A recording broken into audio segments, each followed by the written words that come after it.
오늘 함께 보실 하나님 말씀은 사무엘상 30장 1절에서 17절 말씀입니다. 사무엘상 30장 1절에서 17절 말씀입니다. 교도하시고 마지막 절은 합독하시겠습니다. 다윗과 그의 사람들이 사흘 만에 시글락에 이른 때에 아말렉 사람들이 이미 네겝과 시글락을 침노하였는데 그들이 시글락을 쳐서 불사르고 거기에 있는 젊거나 늙은 여인들은 한 사람도 죽이지 아니하고 다 서로잡아 끌고 자기 길을 갔더라. 다윗과 그의 사람들이 성읍에 이르러 본즉 성읍이 불탔고 자기들의 아내와 자녀들이 사로잡혔는지라. 다윗과 그와 함께한 백성이 울 기력이 없도록 소리를 높여 울었더라. 다윗의 두 아내 이스라엘 여인 아히노암과 갈멜 사람 나발의 아내였던 아비가일도 사로잡혔더라. 백성들이 자녀들 때문에 마음이 슬퍼서 다윗을 돌로 치자하니 다윗이 크게 다급하였으나 그의 하나님 여호와를 힘입고 용기를 얻었더라. 다윗이 아히멜렉의 아들 제사장 아비아달에게 이르되 원하건대 에봇을 내게로 가져오라. 아비아달이 에봇을 다윗에게로 가져가매 다윗이 여호와께 묻자와 이르되 내가 이 군대를 추격하면 따라잡겠나이까 하니 여호와께서 그에게 대답하시되 그를 쫓아가라. 내가 반드시 따라잡고 도로 찾으리라. 이에 다윗과 또 그와 함께한 600명이 가서 보솔 시내에 이르러 뒤떨어진 자를 거기 머물게 하였으되 곧 피곤하여 보솔 시내를 건너지 못하는 200명을 머물게 했고 다윗은 400명을 거느리고 쫓아가니라. 무리가 들여서 애굽 사람 하나를 만나 그를 다윗에게로 데려다가 떡을 주어 먹게 하며 물을 마시게 하고 그에게 무화과 뭉치에서 뗀 덩이 하나와 건포도 2송이를 주었으니 그가 밤낮 사흘 동안 떡도 먹지 못하였고 물도 마시지 못하였음이니라. 그가 먹고 정신을 차리매 다윗이 그에게 이르되 너는 누구에게 속하였으며 어디에서 왔느냐 하니 그가 이르되 나는 애굽 소년 아말렉 사람의 종이더니 사흘 전에 병이 들매 주인이 나를 버렸나이다.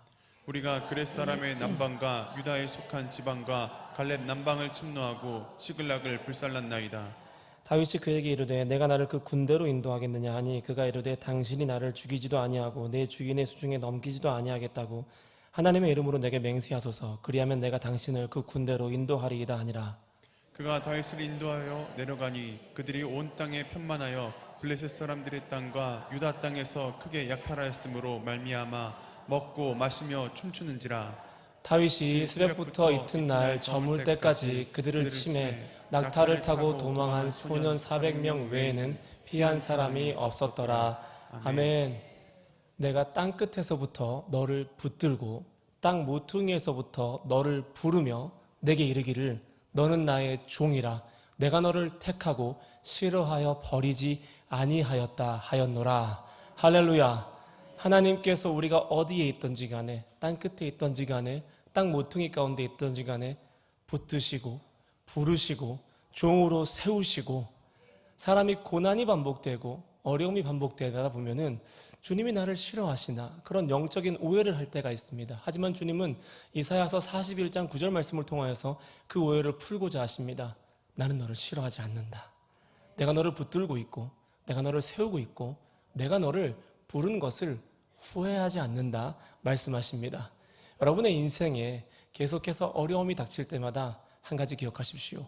주님은 여러분을 세상에서 가장 사랑하십니다. 믿으십니까? 우리 명절이 되면 모두가 즐겨하는 민속놀이가 있습니다. 바로 윷놀이입니다. 4개의 윷을 높이 던져서 가장 말을 빨리 졸업시키는 사람이 승리하게 되죠. 여기에다가는 돈도 거시고 여러 가지를 거시잖아요. 우리가 윷을 던질 때 제일 바라는 패가 무엇이죠? 모 아니면 윷이죠. 저도 윷이 4칸이고 모가 5칸이었나요? 빠삭하시네요.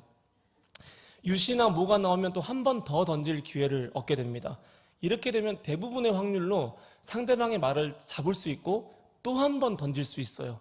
그럼 이제 상대방이 윷이 3번이 나오면 어떻게 판을 엎을까 이 고민을 우리가 하게 되지 않습니까? 근데 잘 안 나오면서도 한 번 나오면 마음을 되게 어렵게 하는 패가 있습니다. 뭘까요? 백도입니다. 그래서 오늘 말씀의 제목이 백도의 은혜입니다. 백도의 은혜. 표준어를 보니까 백도가 표준어더라고요. 백도는 독에 걸륜 모로 구성되어 있는 윷놀이에서 약간 숨어있는 패예요. 일종의 취약한 변수로 작용을 합니다. 윷놀이는 앞으로 나가는 것이 목적이거든요. 그런데 유일하게 후퇴하도록 상황을 강제하는 것이 백도입니다. 타이밍이 좋으면 쓸만하지만 그렇지 않으면 한 번 쉬는 것보다 못한 패가 백도예요. 백도를 던지면 주변에서 막 눈총을 주죠. 오늘 말씀의 다윗은 백도를 거듭하는 상황을 겪고 있습니다. 골리앗을 잡을 때만 해도 그의 인생에서는 모와 윕이 계속 터졌어요. 하지만 그 이후로 연속해서 백도를 만나게 됩니다. 오늘 말씀을 통해서 다윗의 인생에 백도를 주시는 하나님의 목적을 우리가 깨닫고 우리의 삶에 적용하기를 소망합니다. 다윗이 이 주둔지이자 다시 일어설 힘을 줄 땅이었던 시글락이 아말렉에 의해서 초토화가 됩니다. 그리고 설상가상으로 다윗과 그와 함께한 부하들의 가족들 모두가 인질로 잡혀갑니다. 다윗이 백도를 만난 거예요. 다윗이 시글락에 거하는 장면은 사무엘상 27장부터 기록이 되어 있는데요. 사울의 핍박을 피해서 가드왕 아기스에게로 600명의 부하를 데리고 갑니다. 그리고 아기스에게 은혜를 구합니다. 아기스가 다윗에게 시글락 지방을 다스릴 수 있는 은혜를 허락해 줍니다. 시글락은 원래 시므온에게 속했던 영토인데 블레셋에게 빼앗긴 상태였습니다. 그걸 다윗에게 준 거예요. 너가 한번 잘 다스려봐라. 흥미로운 사실은 다윗은 이전에도 아기스 왕을 만난 적이 있었습니다.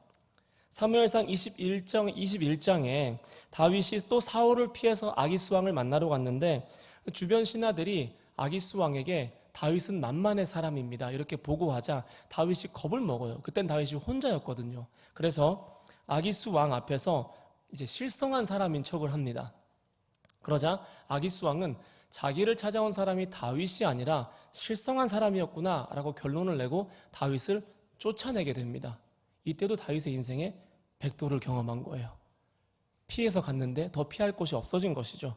시간이 흘러서 27장 말씀에 다윗은 600명의 부하를 데리고 다시 아기스 왕을 찾아갑니다.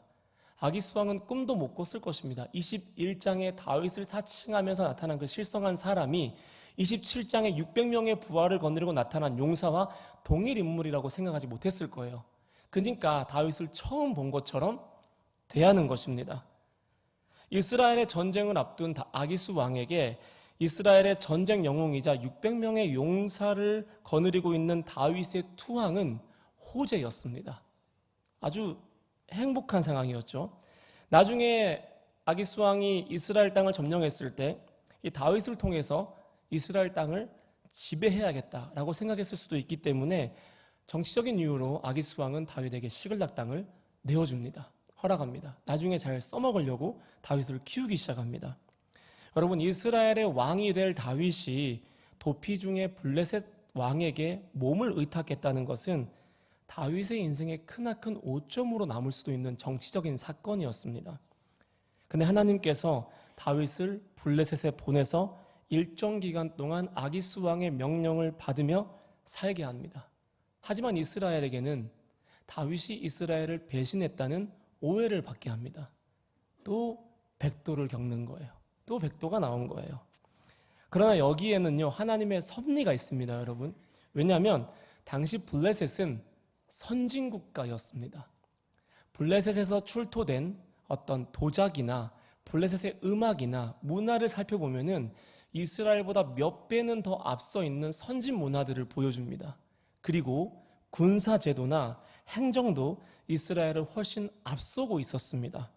다윗은 블레셋 땅에서 아기스 왕 곁에 살아가며 블레셋 땅의 선진 군사 제도와 왕정 체제를 배워갔던 거예요. 다윗의 인생에서는 원하지 않는 부끄러움이었지만은 주님이 다윗을 그곳으로 인도하셔서 흠 많은 그곳에서 흠 없이 살게 하는 법을 배우게 하셨고 나중에 이스라엘의 왕으로 살아갈 준비를 시키고 계셨던 겁니다. 그러니까 다윗이 왕이 되자마자 급속도로 군대를 개편하고 주변을 평안하게 할 수 있는 군사력을 갖출 수 있었던 것입니다. 제가 왜 이런 말씀을 드리냐면 30장이 끝나고 31장에 사울이 블레셋과의 전쟁에서 전사합니다. 이제 주님에게 더는 시간이 없는 거예요. 그러니까 다윗을 블레셋 땅으로 불러놓고 다윗을 가르치시는 것입니다. 사랑하는 여러분, 하나님이 내게 주신 연단이 끝에 다다르고 정말 나를 쓰실 때가 되면은 주님은 내 인생에서 연속적인 백도를 허락하십니다. 계속 후퇴하게 만드십니다. 인생에서 가장 어려운 시간을 주시는데요. 이것은 주님이 강하고 급한 바람처럼 주님의 사역자들을 준비시키는 방법입니다. 하나님은 다윗에게 블레셋 땅에서 많은 것을 배우게 하게 한 뒤에 정확한 타이밍에 또 한 번 백도를 주세요. 시글락으로 돌아가게 하세요. 그때가 어느 타이밍이냐면 이스라엘과 블레셋이 전쟁하기 직전이었습니다. 이때 만약에 다윗이 블레셋과 함께 전쟁에 참여하면 다윗은 사울의 죽음과 연관됐다라는 오명을 쓰게 됩니다. 그럼 나중에 다윗이 왕이 돼도요, 사울을 따랐던 사람들과 연합할 수가 없는 거예요. 어찌 보면 쿠데타와 같은 모습이 되기 때문에. 그래서 하나님은 다윗을 블레셋 땅에서 다시 시글락으로 전쟁 직전에 돌려보내십니다. 주님 참 세심하시지 않습니까? 주님 참 주밀하시지 않습니까? 여러분, 우리의 인생에 주님의 손길이 보이지 않지만 주님은 지금 여전히 이곳에서도 세심하고도 주밀한 손길로 우리의 삶을 인도하시는 것을 믿으시기를 바랍니다. 자, 다윗과 군사들이 3일 길을 걸어서 주둔지인 시글락에 도착을 했습니다. 오늘 본문 말씀이죠. 그런데 그들의 가족들이 모두 납치당했고 땅은 황폐화되었고 재산은 모두 빼앗긴 상태였습니다. 또 백도를 먹었습니다. 주님이 계속 다윗의 윷놀이판에 백도를 던지시는 거예요. 절대적인 주권을 가지고 모나 윷, 개, 걸 한번 나와야 되는데 계속 백도를 주시는 거예요. 여러분, 4절 말씀 보시면은 다윗과 그가 함께한 백성이 울 기력이 없을 때까지 울기 시작합니다. 이 사람들이 전부 용사들이거든요. 이 사람들에게 죽음은 흔한 일이었고 가족과의 이별은요, 그렇게 아픈 일들이 아니었습니다. 하지만 더 울 힘이 없을 때까지 용사들이 대성통곡을 합니다. 지친 거예요. 다 지친 거예요. 가족을 잃었다는 상실감도 컸지만은 다윗을 따라 살아가는 삶이 지쳐버린 거예요. 6절 말씀 보시면은 그 용사들이 자녀들 때문에 마음이 슬퍼서 다윗을 돌로 치려 합니다. 여러분, 구약에서 돌에 맞아 죽는다는 것은 하나님께 큰 범죄를 저질렀거나 공동체에게 용서받지 못한 죄를 저질렀거나 부모에게 불효했을 때입니다. 다윗의 인생에 또 한 번 백도가 던져졌습니다. 사람들이 다윗을 원망했을 거예요. 당신이 그날 골짜기에서 사울을 죽였다면, 당신이 그때 사울을 우리가 말할 때 우리 말 듣고 잡았다면 이렇게 우리가 방황할 일도 없었고 우리 가족을 빼앗기지도 않았을 것입니다. 무척이나 다윗을 원망하면서 다윗과의 인연을 끊으려고 했을 겁니다. 성경에는 다윗이 크게 다급하였으나 그의 하나님 여호와를 힘입고 용기를 얻었다라고 기록되어 있습니다. 근데 원래 원문에는요, 다윗이 용기를 얻었다라는 내용은 없습니다. 그냥 그의 하나님 여호와를 힘입었다, 여기까지만 있습니다. 그래서 6절 말씀을 다시 이제 원문대로 번역하면은 다윗이 크게 다급하였으나 좌절하였으나 그의 주인 하나님 안에서 강하여졌더라, 이렇게 읽는 것이 조금 더 원문에 가까운 번역인데, 여기서 강하여졌더라를 뜻하는 하자크라는 동사는 믿음을 유지했다, 믿음 안에 남아있었다, 이렇게 읽을 수도 있습니다. 그러니까 다윗은 다급한 상황 속에서 그의 주인 하나님을 믿는 믿음 안에 있었다라고 읽을 수 있는 것이죠. 여러분, 믿음이 우리를 고난 가운데서 강하게 합니다. 할렐루야. 그리고 다윗의 감정에 대한 내용은 실제로 안 나와 있습니다. 다른 영어 성경을 읽어도요, 다윗의 감정에 대한 내용은 없어요. 우리나라 성경에만 용기를 얻었다고 되어 있습니다. 여러분, 저는 여러분과 우리 사이에 믿음의 편견 하나 깼으면 좋겠습니다. 그게 뭐냐면 믿는다고 용기를 얻는 것은 아닙니다. 믿어도요, 다윗처럼 스트레스 받을 수 있어요. 믿어도 다윗처럼 좌절할 수 있습니다. 우리는 용기를 얻기 위해서 믿는 것이 아니라 하나님을 발견하기 위해서 믿는 것입니다. 하나님을 찾기 위해서 우리는 신앙생활을 하는 것이에요. 그래서 다윗은 어려움 중에도 움직이는 것을 먼저 한 것이 아니라 가장 먼저 주님을 찾습니다. 에봇을 가지고 와서 주님의 뜻을 묻습니다. 너무 다급한데 당연히 찾으러 가야 되는데 주님이 멈추라면 제가 멈추겠습니다. 다 포기하겠습니다. 주님이 추격하라면 아무것도 보이지 않지만 제가 이 광야를 가로질러서 하나님 인도하심 따라서 다시 한번 되찾아보겠습니다. 다윗이 주님을 찾아요. 어려운 상황에서도 우리를 강하게 만들고 우리로 하여금 기도하게 만드는 것은 바로 우리의 믿음입니다. 믿음을 가지고 사시길 주님의 이름으로 축복합니다. 어려움이 올 때, 환난이 올 때, 사방으로 둘러싸일 때, 우겨싸임을 당할 때 우리의 첫 번째 반응은, 주님이 원하시는 반응은 기도하는 것입니다. 주님 찾는 거예요. 제가 제일 좋아하는 찬양 중 하나가 예전에 우리가 많이 불렀던 찬양 있잖아요. 하나님 사랑의 눈으로 너를 어느 때나 바라보시고 하나님 인자한 귀로서 언제나 너에게 기울이시니 어두움에 밝은 빛을 비춰주시고 너의 작은 신음에도 응답하시니 할렐루야. 너는 어느 곳에 있든지 주를 향하고 주만 바라볼지라. 이 찬양 군대에서 참 많이 불렀습니다. 네, 선임들이 눈 감으면 네 군생활이야 말할 때마다 주님이 보인다 하면서 많이 불렀는데요. 여러분, 이 찬양 가사 중에서 너의 작은 신음에도 응답하신다는 가사가 있어요. 저는 이 가사가 너무 좋아요. 내가 기도할 용기조차 잃어버릴 때 내 한숨을 주님이 듣고 계시는 겁니다. 내 눈물을 주의 병에 담고 계시는 겁니다. 내가 만난 주님은 내 작은 신음에도 귀 기울이시고 응답하시는 분이셨습니다. 나의 한숨이 주님 편에서 작은 신음이라면 나의 기도는 주님을 향한 자녀로서의 담대한 외침입니다. 마음껏 사용하십시오. 주님께 외치시고 부르짖는 은혜가 있기를 소망합니다. 하나님이 우리를 창조하시고 이 세상을 다스리는 권능을 주셨잖아요. 이름을 부여하는 권세를 주셨잖아요. 이름을 부여한다는 것은 어떤 뜻이냐면 내가 당한 상황에 대해서 의미를 부여할 수 있는 주권을 주셨다는 뜻이에요. 세상 사람들은 내가 이 상황을 마주할 때 이 상황 때문에 내 정체성과 내 삶의 의미가 정해지지만 믿음 있는 사람들은 그 상황을 향해서 이름을 선포할 수 있는 권리가 있습니다. 이 상황을 향해서 주님의 뜻대로 해석하고 정의할 수 있는 능력을 허락하신 거예요. 그 권세는 동일하게 지금도 우리의 삶에서 역사하고 있습니다. 어떤 어려운 상황에서도 하나님이 세우신 사람은 바로 저와 여러분입니다. 가정에서, 직장에서, 교회에서, 학교에서 하나님께서 왕권을 보유하신 사람, 키맨으로 세우신 사람은, 문제 해결자로 세우신 사람, 죄의 사슬을 끊고 환난에 대한 종결자로 삼은 사람은 바로 저와 여러분임을 믿으시기를 바랍니다. 그래서 어떤 고난 가운데 있던지 간에 그 고난을 믿음으로 다스리시고 그 고난에 대해서 하나님 편에서 의미를 부여할 수 있는 믿음이 있기를 주님의 이름으로 축복합니다. 자, 3절부터 6절은요, 다윗의 인생에서 가장 비극적이고 위급한 상황을 기록해 놓았습니다. 아무리 힘들어도 가족이 있어서 일어날 수 있었고 동료들이 있었기 때문에 이 사람 버틸 수 있었거든요. 그런데 가족은 납치당했고 동료들은 자기를 죽이려고 하고 있습니다.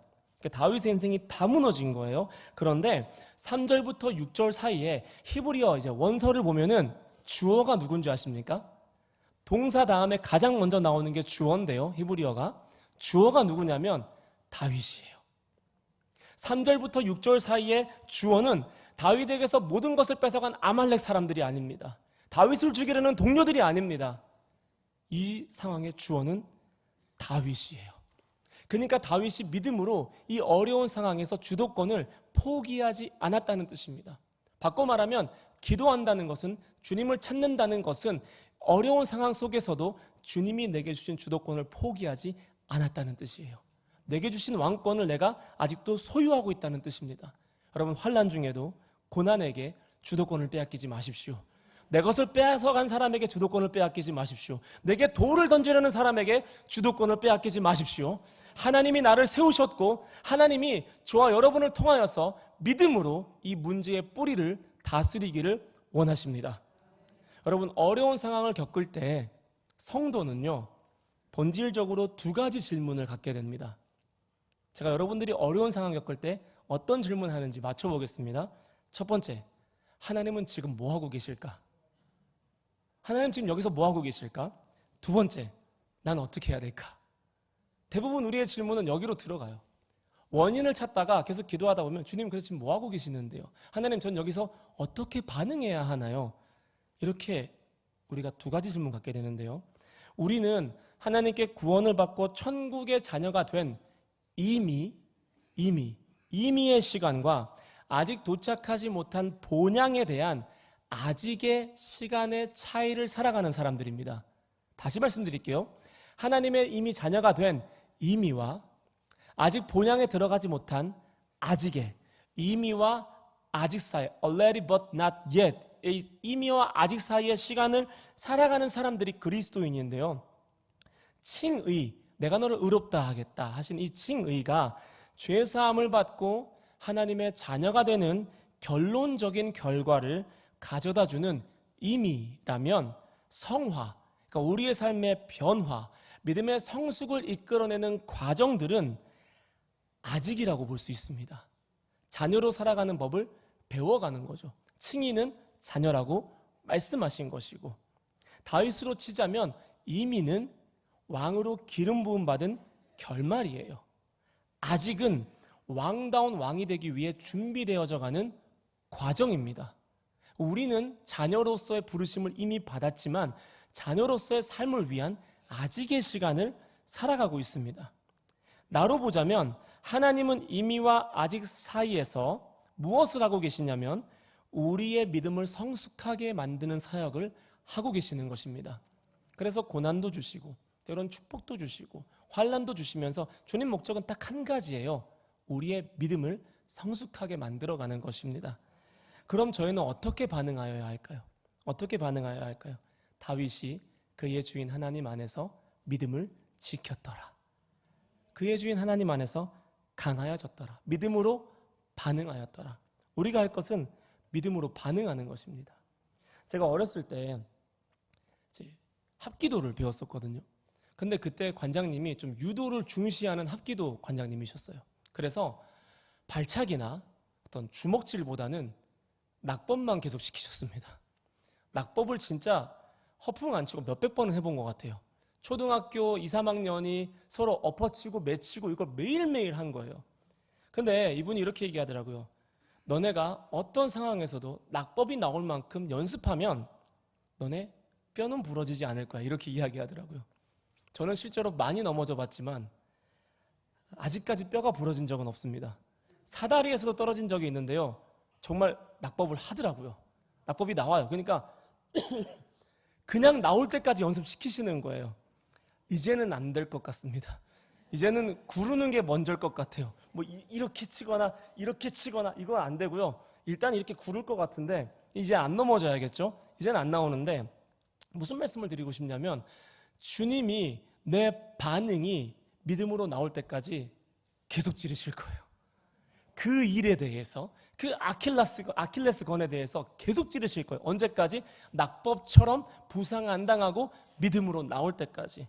하나님이 푹 찔러봤는데 나를 초조해하고 교만해하고 참지 못하고 시기하고 욕망을 느끼고 탐심 품고 의심하고 반항하고 복수심을 품고 무례한 말을 내뱉고 진실을 왜곡시켜서 전달하고 교묘하게 사람을 차별하고 받은 축복을 함께 나누지 않고 차가 막힌다고 짜증을 내고 편의점에서 앞사람이 계산을 오래 한다고 궁시렁거린다면 우리의 반응은 아직도 예수님 안에 우리가 성장하지 못했다는 증거일지도 모릅니다.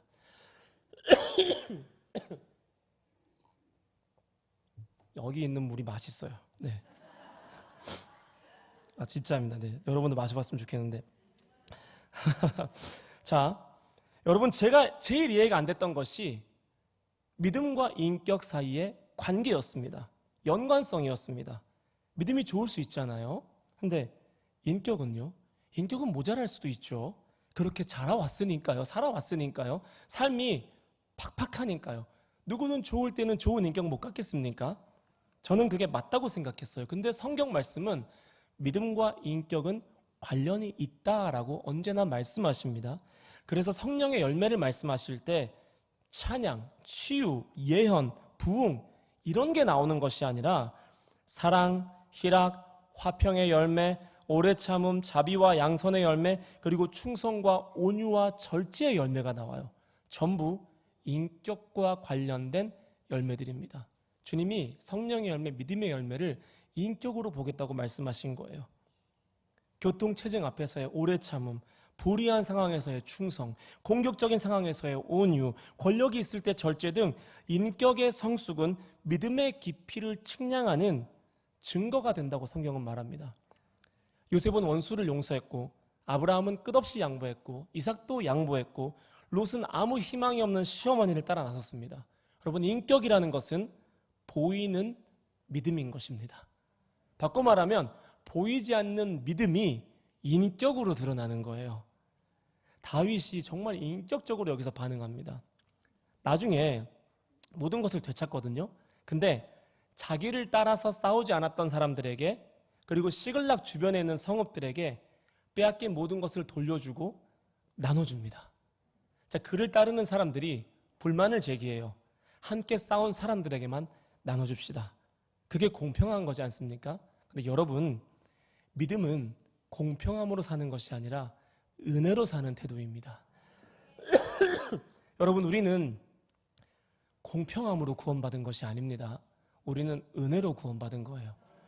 만약에 주님이 우리가 지금 원하는 만큼 공평하신 분이었다면 누가 구원받았겠습니까? 주님이 은혜로 구원하신 거예요. 그래서 은혜를 보면요, 약간 불공평한 성질을 가지고 있어요. 여러분, 그거 가지고 불평하시면 하나님 슬퍼하십니다. 우리가 그 은혜로 구원받았기 때문에요. 다윗이 불공평하게 행동합니다. 함께 싸우기를 포기했던 사람들을 살뜰히 챙기고요, 주변 성읍에까지 다 나눠줍니다. 패배했을 때는 믿음으로 반응했고, 승리했을 때는 나눔으로 반응하는 것이 다윗의 믿음이었고 다윗의 인격이었습니다. 우리 참 다윗 같은 사람 되고 싶지 않습니까? 사모합니다. 타이베이의 취안성 부동산 개발 회사의 이사장인, 이름이 특이해요, 린정자란 사람은 100억 위안의 자산가인데요, 이 사람 돈이 굉장히 많습니다. 그는 한 강연에서 자기의 성공 비결을 묻는 학생에게 이렇게 이야기를 합니다. 작은 승리는 지혜로 얻고 큰 승리는 덕으로 얻습니다라고 대답을 하더라고요. 학생이 당신은 어떻게 해서 100억 위안을 모았나요? 하니까 이 사람이 작은 승리는 지혜로 얻고 큰 승리는 덕으로 얻었습니다, 이렇게 이야기를 한 겁니다. 린정자는 젊었을 때 잘 나가는 사업가였습니다. 하지만 큰 실패를 했다가 다시 재기에 성공하게 됩니다. 그가 성공한 비결은 사업의 이익의 80%만 갖고 20%는 자기와 함께한 동업자들의 몫으로 돌려주는 것이었습니다. 그러니까 사람들이 린정자와 사업을 하면은 이득을 볼 수 있구나, 그 20%를 다 우리에게 몰아주는구나 하니까 린정자와 함께 사업하기를 원하는 사람들이 많아진 거예요. 거래처가 늘어난 거죠. 그래서 더 많은 사람들이 그와 함께 동업하기를 원하면서 그는 거부가 되었습니다. 린정자는 자신의 과거를 회상하면서 이렇게 얘기했다고 합니다. 자기가 실패했던 최대의 실수는 너무 영리했기 때문이래요. 우리 너무 영리하게 살지 않습니까? 손해보지 않으려고 머리를 굴리고 이 사람에게 최대한의 이익과 효율을 끌어내려고 눈앞의 이익에 집중했다고 합니다. 관계에 있어서요. 그래서 단기적인 이익은 늘었을지 몰라도 장기적인 고객, 동업자를 만들지 못하니까 불황이 왔을 때 이 사람이 무너졌다라고 회고했습니다. 여러분, 작은 승리는요, 영리함으로 얻을 수 있어요. 내 영리함으로 좀 해볼 수 있어요. 하지만 큰 승리는요, 덕으로 얻는 것입니다. 모쪼록 덕을 가지고, 관용을 가지고, 좋은 인격을 가지고, 나눔을 가지고 큰 승리의 사람들이 되시기를 주님의 이름으로 축복합니다. 다윗의 두 번째 반응은 덕이었어요. 인격이었어요. 11절 말씀 같이 읽어보도록 하겠습니다. 무리가 들에서 를 만나 그를 다윗에게로 데려가 떡을 주어 먹게 하며 물을 마시게 하고. 네, 여러분, 아무것도 보이지 않는 광야에서 가족을 잃어서 아무것도 보이지 않는 다윗의 눈에 죽어가던 애굽 소년 한 사람이 보인 거예요. 정말 대단하지 않습니까? 다윗이 걸음을 멈춥니다. 지금 빨리 달려가도 모자랄 판국에 길가에 죽어가는 한 소년 때문에 걸음을 멈춰요. 그리고 자기가 가진 것을 나눠줍니다.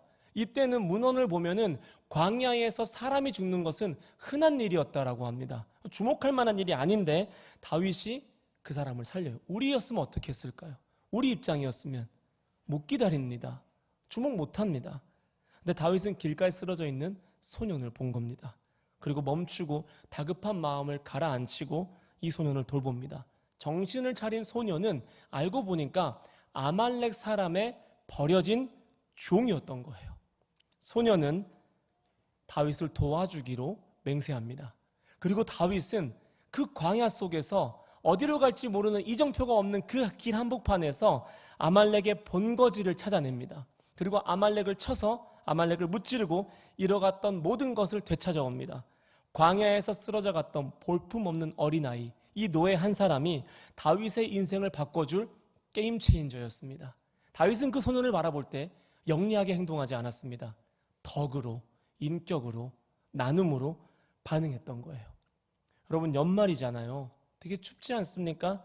나라가 어지럽고 갈수록 살기가 힘들어집니다.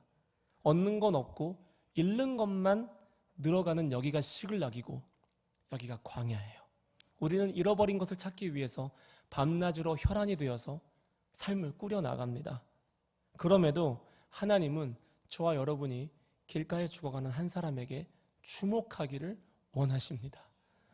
전 예전에 교회 다닐 때요, 정말 많은 간증들 들었어요. 막 추운 겨울날 대신 보일러 기름값을 내주고 연탄을 갈아주고 전세비를 낮춰주고 이런 간증들이요, 교회 안에서 많았던 이런 이야기들이요, 죽어가던 사람을 향한 이런 소망의 메시지들이요 많이 없어졌어요. 많이 없어졌어요. 이웃을 돌아보십시오. 서로가 서로를 구원해 줄 힘은 없지만, 이 사람의 빚을 갚아줄 능력은 나에게 없지만은, 이 사람의 아픔을 대신 짊어질 수는 없지만은 적어도 서로를 비참하게 만들지 않을 만큼의 힘은 내게 있잖아요. 그렇지 않습니까? 나그네에게 베푼 냉수 한 잔이 이제는 온수인가요? 따뜻한 물 한 잔이 언젠가 내 인생의 동아줄이 되어서 찾아올 거예요. 원수에게 베풀어준 작은 불씨가 내 인생의 겨울을 나게 하는 화롯불이 되어서 찾아올 것입니다. 그러니까 마음껏 나누시고 돌아보시고 좀 보듬어 주시는 연말이 되었으면 좋겠습니다. 마지막으로 17절 말씀 보시면은 다윗이 새벽부터 습격을 시작했다라고 기록되어 있습니다. 다윗은 새벽에 아말렉의 주둔지에 도착하지는 않았을 것입니다. 왜냐하면 바로 전에 16절 말씀 보시면은 그들이 먹고 마시고 춤추고 있다라고 마지막 부분에 기록되어 있거든요. 아마도 저녁에 밥을 먹고 회식을 하고 있었던 것 같아요. 그러니까 아마도 다윗은 이른 저녁이나 늦은 저녁쯤에 아말렉의 본거지를 발견했을 것입니다. 여러분 어떻게 하시겠어요? 당장 야 아말렉 왕 나와! 이렇게 하면서 쳐들어가지 않았겠습니까? 가족이 눈앞에 있는데. 근데 다윗이 새벽까지 기다립니다. 새벽까지 기다려요. 지금 싸웠다가는 가족이 인질이 될 수도 있고 어두운 중에 실수로 가족을 공격할 수도 있었기 때문에 다윗이 기다렸습니다. 여러분, 다윗은 기다림의 사람이었습니다. 기다림이라는 것은 믿음의 또 다른 이름이에요. 기다리는 걸 잘하는 사람들이요, 믿음 있는 사람들입니다. 하나님이 정해주신 타이밍이 올 때까지. 그러니까 이렇게 기다리면서 주님의 타이밍을 기다리는 사람들은요, 백도가 나와도 뒷말을 잡는 거예요. 기다림이 역사하는 거예요. 하나님이 풀어주실 때까지 기다리고 새벽에 도우시는 하나님을 힘입어서 완벽한 승리를 거둡니다. 내일 새벽에도 주님이 도우실 것입니다. 37 기도용사 화이팅입니다. 네. 주변을 보시면은 하나님이 복 주신 사람들이 있는데요, 이 사람들이 하는 간증을 들으면 공통적으로 세 가지 연단이 있어요.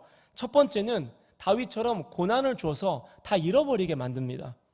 그리고 나서 어떻게 하는지 반응을 보세요. 원망하는지 타락하는지 혹은 믿음으로 여전히 살아가는지 이 반응을 보십니다. 두 번째로는요, 그 힘든 와중에 콩 한 쪽도 나누게 만드세요. 인격을 보시는 거예요. 세 번째는요, 주님 말씀하실 때까지 기다리게 하십니다. 다들 하는 말이 기다리는 것이 가장 힘들었다고 합니다. 왜냐하면 우리는 지금 기다리는 것 자체로 훈련받지 못하는 시대를 살고 있기 때문입니다. 뭐 먹고 싶으면 바로 배달하면 되잖아요. 뭐 보고 싶으면 바로 틀면 되잖아요. 그러니까 기다리는 게 어려운 시대를 살고 있기 때문에 주님이 기다림을 믿음으로 보시는 거예요. 동투기 전이 가장 어둡습니다. 가장 춥습니다. 하지만 기다리는 시간이 길수록 주님이 주시는 승리가 더 클 줄로 믿습니다. 계속 백도를 당하면 어떻게 되죠? 어디까지 가죠? 처음으로 돌아가요. 출발점으로 가요. 여러분, 이때 뭐 나와야 될까요? 이때는 백도가 나와야 돼요. 이때 도가 나오면 진짜 약 올라요. 여러분, 거의 다 오셨어요. 여러분, 정말 백도 맞고 맞아서 이제 출발점까지 오셨어요. 이제 한 번 더 백도를 드셔야 돼요. 한 번 더 유술 잡고 주님 제발 백도 하고 던지셔야 돼요. 이때 도가 나오면 다시 시작하는 거예요. 그러니까 주님보다 앞서가지 마십시오. 거기 계십시오. 그리고 주님이 내게 백도를 주실 때까지 기다리세요. 다른 말들이 다 나를 앞서가도 기다리세요. 주님 보호해 주실 것입니다. 계속 뒤로 가게 하셔서 뭐가 나와야 되고 윷이 나와야 되는 그 빠른 길을 가장 짧게 단축하셔서 나를 이 고난 속에서 졸업하게 하실 것입니다. 내게 가장 빠르고 유익한 길을 주는 것, 이것이 백도의 은혜인 줄을 믿으시기를 바랍니다. 백도를 당할 때 내 뒤에 계시는 하나님을 만나는 은혜가 있기를 주님의 이름으로 축복합니다. 계속 물러나게 하실 거예요. 계속 물러나게 하실 거예요. 이거 진짜 아파요. 이거 진짜 좌절스러워요. 하지만 주님 말씀하십니다. 내가 너를 택하여 불렀고 땅끝에서부터 모퉁이에서부터 너를 택하고 너를 이르기를 너는 나의 종이라. 내가 너를 싫어하여 버리지 않았다 말씀하십니다. 주님 버리지 않으시면요 언제든지 다시 시작할 수 있어요. 계속 백도 당했잖아요. 다시 한번 축복합니다. 이제 출발점에 서 있어요. 한 번만 더 백도를 은혜로 맞이하십시오. 주님이 졸업시켜 주실 것입니다. 언제나 믿음으로 반응하시고 인격으로 믿음의 성숙을 보여주시고 나눔으로 살아내시고 기다림으로 승리하시는 이미와 아직 사이를 주님의 뜻대로 살아가는 백도의 사람들이 되시기를 주님의 이름으로 축복합니다. 우리 함께 찬양하시겠습니다. 주님 오르십니다. 내게 후퇴를 주셔도, 내게 좌절을 주셔도, 내게 고난을 주셔도 주님은 오르십니다. 할렐루야. 우리 함께 찬양합시다. 모든 것 아시는 주님, 모든 것 들으시는 주님, 모든 것 들으시는 주, 신실한 그 영광 이곳에 임하네.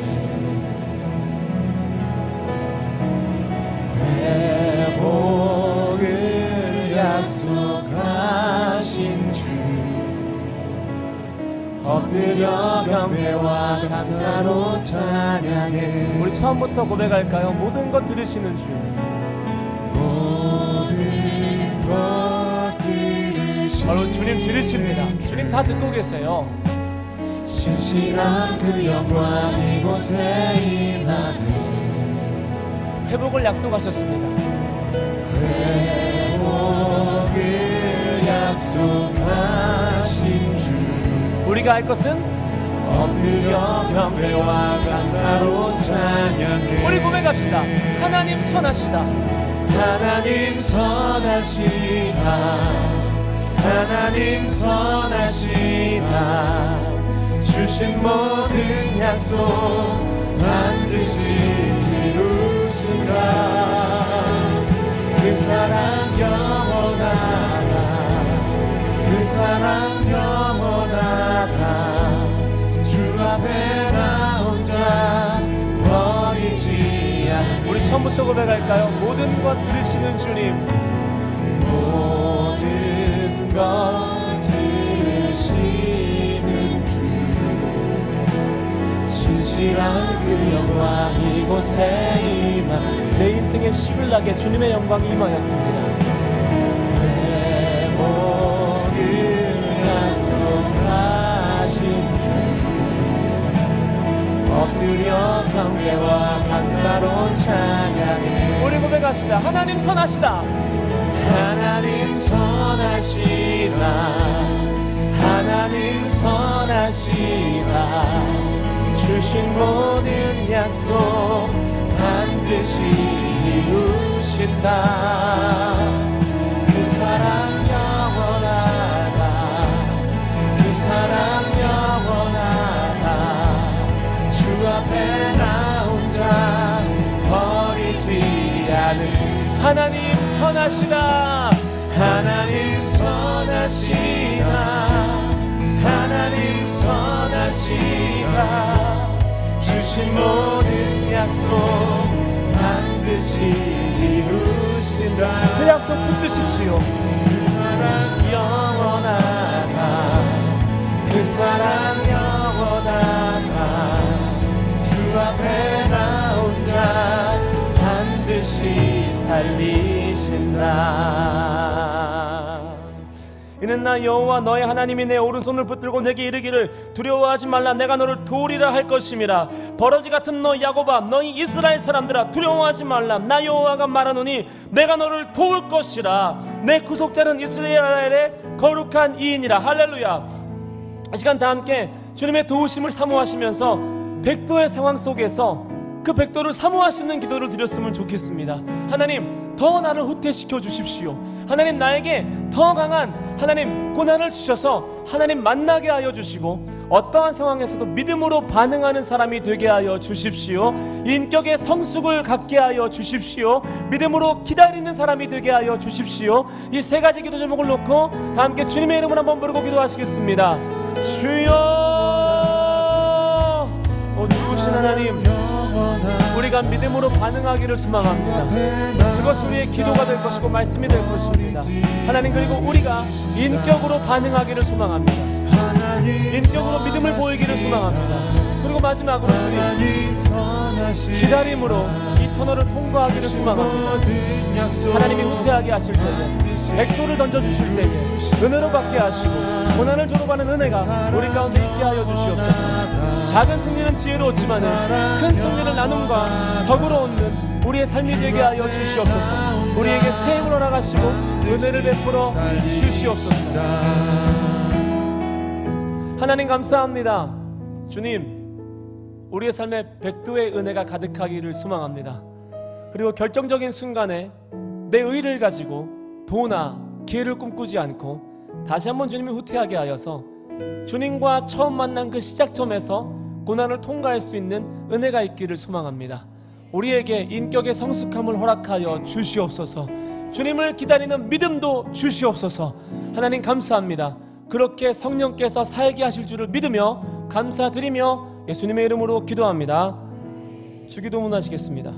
하늘에 계신 우리 아버지, 아버지의 이름을 거룩하게 하시며 아버지의 나라가 오게 하시며 아버지의 뜻이 하늘에서와 같이 땅에서도 이루어지게 하소서. 오늘 우리에게 일용할 양식을 주시고 우리가 우리에게 잘못한 사람을 용서하여 준 것 같이 우리 죄를 용서하여 주시고 우리를 시험에 빠지지 않게 하시고 악에서 구하소서. 나라와 권능과 영광이 영원히 아버지의 것입니다. 아멘. 하나님 감사합니다.